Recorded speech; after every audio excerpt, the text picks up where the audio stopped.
Hey, I'm Amy Chang, and I'm a nationally board certified health and wellness coach. And this is Healthy AF. Here, we're going to bring to you all things health. You'll hear stories of people who have transformed their health and in the meantime, transformed their lives. We'll answer those burning questions about the newest health strategies, and we'll tackle some common roadblocks that my clients bring to me all the time.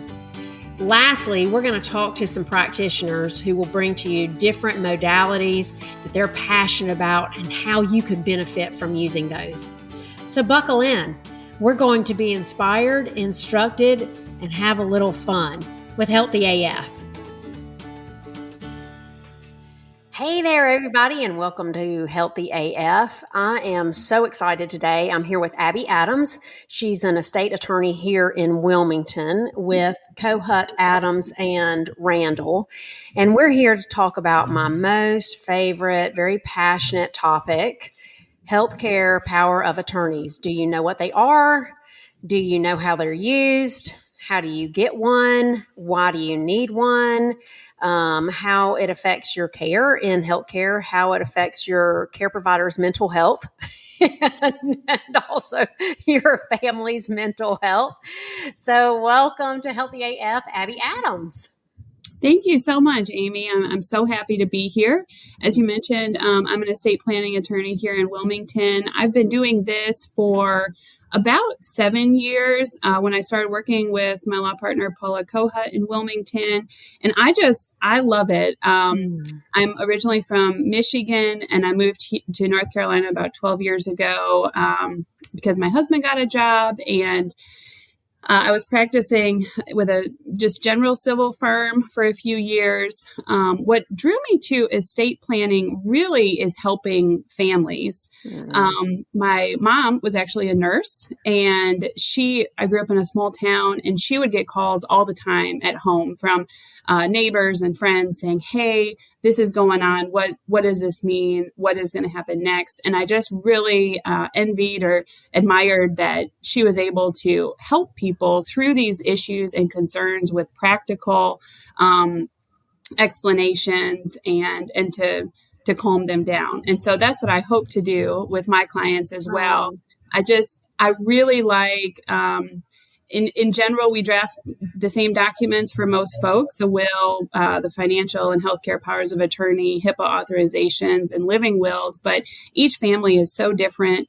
They all have their own dynamics and goals. And I just love kind of trying to solve that puzzle and help draft the documents so that they fit their needs. I love that. And I love that your mama was a nurse. And speaking as a nurse, we like to help people understand what's going on and calm the F down because we need to do that. And honestly, if you look at the nursing code of ethics right there at the top, number 1, patient advocate. Mm-hmm. And I can't advocate for you, unless we're knowing all the information we need to know and also calm enough to process it. So I love it that your mama was that role model for you, and that you're doing that in a different way. That's stellar. That's pulling at my heart cords already. So, okay, well, let's dive in with some simple extra questions. So, first of all, what's a healthcare power of attorney? A healthcare power of attorney is a document that allows individuals to appoint an individual who can serve as their healthcare agent in the event that they are not able to communicate their healthcare wishes. And so it's a really important document. It's a pretty, it can be a simple form, just nominating an agent who can act for you. Under the standard provisions, the healthcare power of attorney does not come into effect unless your healthcare provider does not think you can make your own decisions. And so it doesn't take away any rights from you when you sign it. It just really helps plan for the unfortunate instance when you're not able to make your own healthcare decisions, whether due to an accident, cognitive decline, and appoint someone.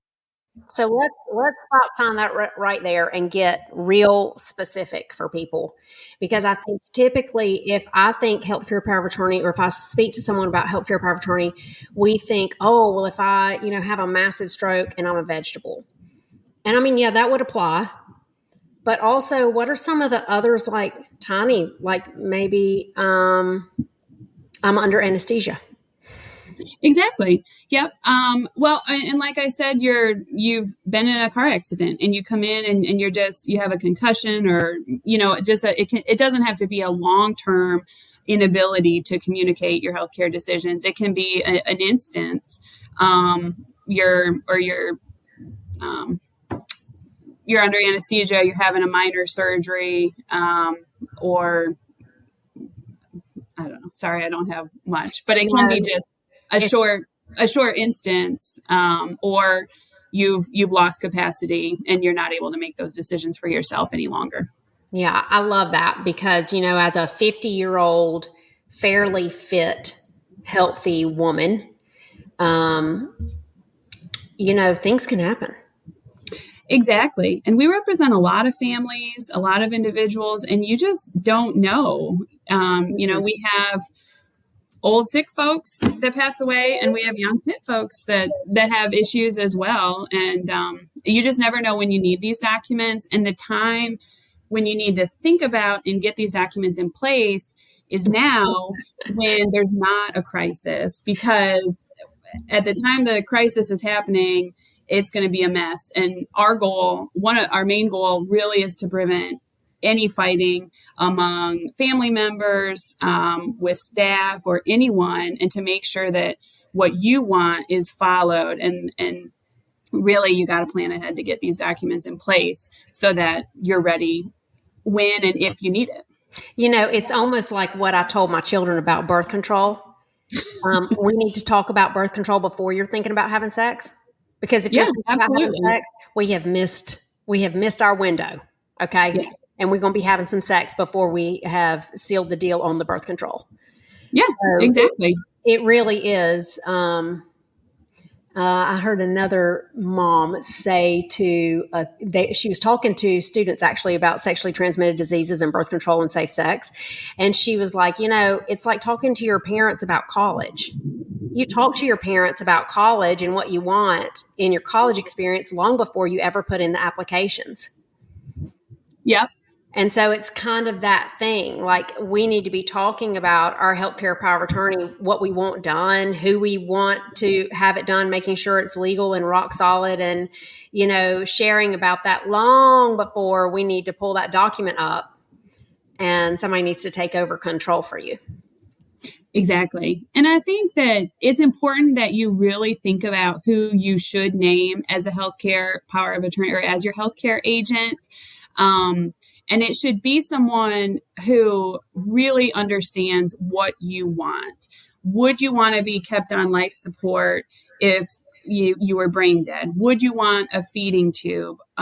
Would you want to have a ventilator? All of these really tough questions that I know people don't want to think about, because I don't want to think about them. But think about who would make that decision that you would want. And if you wait until you're in a crisis, you may select the person who is closest to you at the time, or, who you've been hanging out with recently, and that may not be the best person. I had mentioned before, Amy, I was talking with a colleague about her healthcare power of attorney, and she said that she named her brother as her agent as opposed to her parents, because she knew her parents would really struggle making the decisions she wanted, and she'd been really mean to her brother growing up. And so she knew that he would pull the plug and not have a problem. And that's obviously, I'm saying that as a joke, but that is, you want to pick someone who is familiar with you and will do what you want. And so it's also helpful to have those conversations with your healthcare agent. Hey, this is what I would want, or this is what I would not want, and this is why I'm picking you. Yeah, for sure. There's like a boatload of like 4 podcasts we could do about who to pick and why to pick and how to communicate, and we'll get to that. I want to reiterate, sometimes I'm not good at remembering that other people don't know what I'm talking about. So just to recap, in this last 10 minutes, we've said that there's a document that you can get, and it's a healthcare power of attorney, and it names someone else to take over your care decisions if and when your care providers deem that you cannot make those decisions for yourself at that moment, whether it's short-term or long-term. Correct. Absolutely. And the document can have a number of specificities on, like, hey, I want a tube feeding. Hey, I want to be hydrated but not fed. I want to have a ventilator. I don't want a ventilator. Talk to me about if you met me at the diner and I said, yeah, I've been thinking about doing that healthcare power of attorney for, like, I don't know. I know I need to get that done. Because how many times do you hear that? I hear it all the time, right? Yeah. I need to get that done. Damn it. What would be the steps that people would have to do to make sure that it's done, it's legal, it's usable? What are those steps, Abby? Sure. So there is a pretty standard form. There's a statutory form that you can find online. The healthcare power of attorney is not a document that you need to see an attorney or have an attorney draft for you. It's something you can get online. You need to complete some of the questions and write your name, and then you need to collect 3 people. 2 witnesses, and those witnesses cannot be related to you, cannot be employed by your healthcare institution, and a notary. And so you need all 3 of those people with you when you sign it. The witnesses need to sign it, and it needs to be notarized all in the same setting.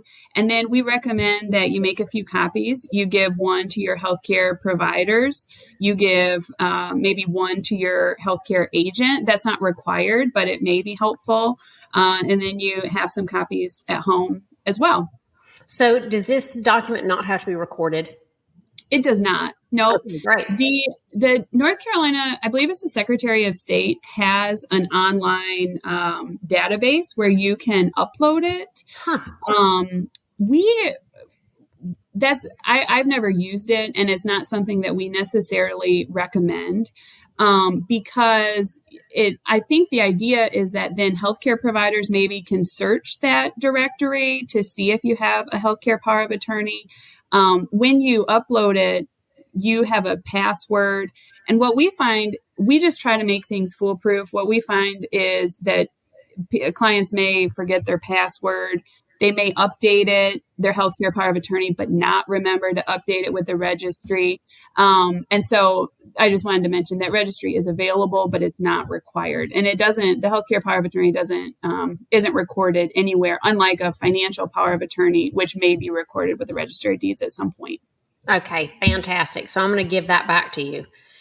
You can download it offline. So that whole barrier of I don't have the cash to go to an attorney is not a barrier. You answer a few questions. You sign it with 2 witnesses who are not related to you, who do not work for your healthcare provider, and a notary. Yep. And then it's in the communicating. Correct. So let's talk about the communicating, because that's my favorite part. Actually, can I just tell a story right here, right quick? Yeah. I think you'll like this. So it'll lead us into communication. Okay. Communicating about healthcare power of attorneys and end of life care was super simple for my family. Okay. I think that probably came from my daddy. My daddy was a Boy Scout. Okay. Be prepared. He was an Eagle Scout. Okay. He had Order the Arrow. I mean, it was a big thing in our family that daddy was an Eagle Scout. And one thing he was not prepared for was his mama having a stroke.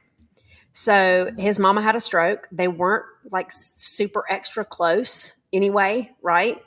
So I don't know really how many conversations they had about end of life care. And long story short, while she was in the hospital, she had a feeding tube through her nose, which if you're a nurse or a healthcare practitioner, you'll know. But for those of you who don't know, that's sort of like a temporary measure. We throw that down your nose. We feed you some food. Your body, processes it. But on the long term, if you're going to be in the bed for 6 months recovering, we're going to pull that out and we're going to stick a tube directly through your skin into your stomach called a G-tube. And we're going to feed you that way. So it came time to make that decision. Daddy chose to put in a feeding tube through her stomach, and she never came back. She, for years, sat in a nursing home, as sort of a vegetative state. But because we were feeding her body, she had the nutrition she needed to survive like that for years. Mm-hmm. And so my daddy had said the worst mistake he ever made was putting that feeding tube in his mama. So you fast forward, my daddy died in 2019 from dementia. He came to me in 2016, and I was, as the nurse of the family, I was, of course, the healthcare power of attorney. Little surprise, I was the financial power of attorney too. I did not know that, but lo and behold, that was the power of attorney that we found in the safe that had been recorded, even though he said it was going to be my brother. No, it was me. So yay, I got to wear two double duty. Yeah. on that. And the difference that I had was Daddy had spelled everything out. Mm-hmm. Daddy had spelled everything out, and I had become a nurse and been with several families as they made decisions about their loved ones' care. And we'd had lots and lots of conversations about it, and I knew exactly what he wanted. So when they would call me from the rest home and say, he has fallen again, do you want to take him for a CT scan? I would mute the phone and sob. Aww. And unmute and be like, okay, I need to know his heart rate and his respiratory rate before we decide that. So it wasn't easy for me to make those decisions, right? But it was easy for me to understand and know and have confidence that Daddy had conveyed to me what he wanted with his care. And all I had to do was follow what he decided. Right. Well, and like you said, it was hard enough for you knowing exactly what your daddy wanted and going through those steps. But if you've never had those conversations, similar to what your dad went through with his parents, it's a very stressful time. It's a horrible time. And there's lots of uncertainty. And I know you're thinking, well, I have to do whatever I can to save my family member. And that's why the more you can think about these things and talk about these things when there's not an emergency and not a crisis, and you can really think clearly, it's just so much more beneficial. Yeah, it really is. And I found that one thing that was handy for our family, Daddy did put me in charge of his health because, I was sort of the clear choice as his daughter and as a nurse. But also, it was sort of standard conversation around the dinner table. Like, hey, what do you want me to do? I need to know. And it's funny enough, but my daddy, again, he was prepared. So he had his funeral plans somewhat like mapped out. Yeah, but that's helpful too. Oh my God. I tell everybody, like, we made fun of him for years. Okay. I was saying this in a meeting the other day. We made fun of Daddy for years because he was just he took be prepared to the extreme, not like a prepper. But he had cat litter in the trunk of his car and a shovel, just in case you get, stuck anywhere. Before he let me get my license, I had to change a tire, change the oil, and jumpstart the battery. Like, we were going to have things in place to make sure they were done properly. And with his funeral, he had listed, like, if Irene Statler can't sing On Eagle's Wings, ain't nobody singing it, right? So, like, we made fun of him for years, but when he died, and I got to sit beside him as he died, it was okay because I knew exactly what to do. So I've threatened my mother, like, dude, you better write that stuff down, because if you don't, I'm not making that up when I lose my only remaining parent. Right.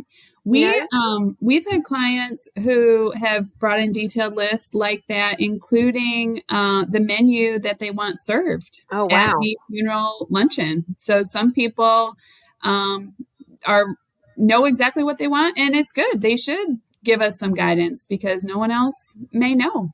Yeah, and when you really are dealing with the aftermath of losing a loved one, I'm just going to say everyone out there right now who's listening who my sweet mama, right?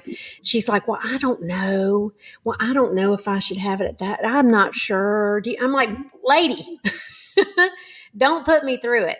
So, from Yeah. somebody who's been the healthcare power of attorney, from somebody who's been on the other side of losing that loved one, like it is so helpful to know what they want and then communicate that. So the second part I was going to say about the dinner table was what made it easy for me was that Daddy had expressed what he wanted to several people. Mm-hmm. Mama, to my brother, to several of his, church buddies, like his core. So when he was going through all those health issues and I was going through being his advocate, I didn't have to deal with anybody who felt blindsided because they had no idea that Davis didn't want to be have a feeding tube. Yeah, yeah, absolutely. I do think your dad did it perfectly as far as letting everyone know what he wants. One, so that you knew, most importantly as his healthcare agent, but also so that there wasn't any disputes among anyone else, so that your brother didn't say, "No, Amy, you're doing it all wrong. This is not at all what he would have wanted." You didn't have any of that additional stress at an already awful time. One thing that we do talk with clients about, so the healthcare power of attorney, the general form starts out pretty broadly in that your healthcare agent can make any healthcare decision for you. Consent to treatment, testing, surgery, any of that, including end of life decisions. And then there's a lot of sections where you can place any special provisions or limitations on your healthcare agent. And so sometimes clients, like you mentioned, I don't want a feeding tube. I do want a feeding tube. I don't want radiation, whatnot. You can specify any of those terms. We do talk with clients, certainly if they have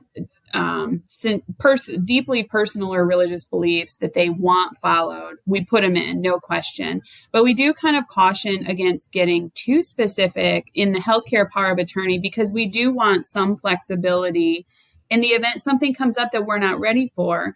And I listened to a great speaker a few years ago who does a lot of research on healthcare powers of attorney across the country. And she said that one of the issues in being too specific, for example, has come up during the pandemic because one of the kind of common limitations would be for an individual to say, I don't want to be hooked up to a ventilator. Well, then during the pandemic with COVID, that was one of the primary treatments, and it was a short-term thing. And we think that if the individual knew that, then they would say, well, sure, do it for a little bit to get me back, on the road to recovery, but just not long term. And so that's where I think, to your point, having it in writing is helpful, but having the conversation so that the agent knows exactly what they want, but leaving a little bit of flexibility for unknown circumstances is really helpful. You know what I just wonder too is, if you choose someone to be your healthcare power of attorney and you explain it to them, have the conversations, write everything down, but their views on healthcare and, treatment are really very different from yours. It's going to be a hard road. And so I wonder what your thoughts are on, picking someone not only who you can trust to do what you have specified that you want, both by following the letter of the document, but also the spirit of the document. And the difference in picking that person and picking someone who you also trust, but it's just a little easier for them because they are on the same wavelength as you are when it comes to medical care. I think it is important to pick someone who understands what you want and is going to follow that no problem at all. And so usually that is probably going to be someone who doesn't have completely opposite views as you. And so ideally you have that person. Sometimes it's hard for clients or for individuals to find that person. There are nonprofit organizations that will serve as healthcare power of attorney if you don't have anyone. But ideally you would have someone, whether it's a sibling or a friend or parent, some family member who's comfortable, understands what you want, and is comfortable and will get it done. Okay. I love that. Abby, thank you so much for just coming and playing with me about healthcare power of attorneys. They really are near and dear to my heart. Thank you. I love talking about them. I will say that this is not a form you have to have an attorney prepare for you. But we are, as attorneys, we see, I think, more fighting than other people or other professions. Maybe not as a nurse during a family crisis, but oh no, you want to be in the ICU with me, Ma? Oh hell no! Exactly, exactly. And I will say this too. And Abby, I mentioned this to you when we talked before, but I think it bears repeating. Back in the day, before gay marriage was legal, you'd have a lady come in.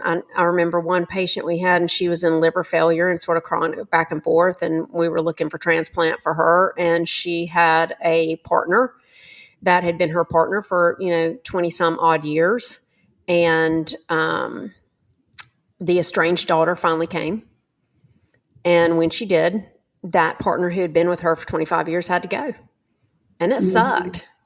And it was not what the patient would have wanted. And also, legally, there was nothing that we could do. So whether you're gay or straight, if you're not married and you have that partner that you want to make decisions for you, that needs to be written down. Absolutely. And so that's, if there is any sort of conflict within your family, or if you think that the healthcare power of attorney could be challenged in any way, I do think it is helpful to meet with an attorney and have an attorney prepare the healthcare power of attorney for you, just because what usually happens in those instances, take your example, even say your the partner or the individual, the hospitalized patient, had a power of attorney naming the partner, the daughter could still come and say, well, she made her sign that. That's not valid. She wasn't competent, whatever. It all kind of gets thrown in. And if an attorney has drafted the document, it's just more evidence that this was done correctly, the individual was competent, and to support the validity of the document. And so sometimes it's hard to tell if there's going to be any issues, but in some families, unfortunately, you see it coming a mile away. And I do think it's helpful to meet with an attorney and have an attorney prepare the documents in that instance. We had a similar situation that was just awful with a same-sex couple, and the family cremated the woman without the partner's knowledge or consent, and that's not what the individual would have wanted at all. But then there's no way to undo that, Abby. Exactly. This happened Saturday. They come to us Monday morning. I think there may be some claims there, but what are you going to get? It's done. And so those are just horrible situations. And you really got to be on top of things. Yeah. Well, thank you for that. And I wanted to ask you if you could tell anybody anything about a healthcare power of attorney that maybe you find that the normal public just doesn't get, or something that really sticks in your craw, what would you tell them? I think the biggest thing, like I've said, it's not groundbreaking, but just do it. Just stop talking about it and thinking about it and just do it. The other thing that comes up is that a lot of folks will say, okay, I want a DNR, I want a most form, I want all the things. Can you help me?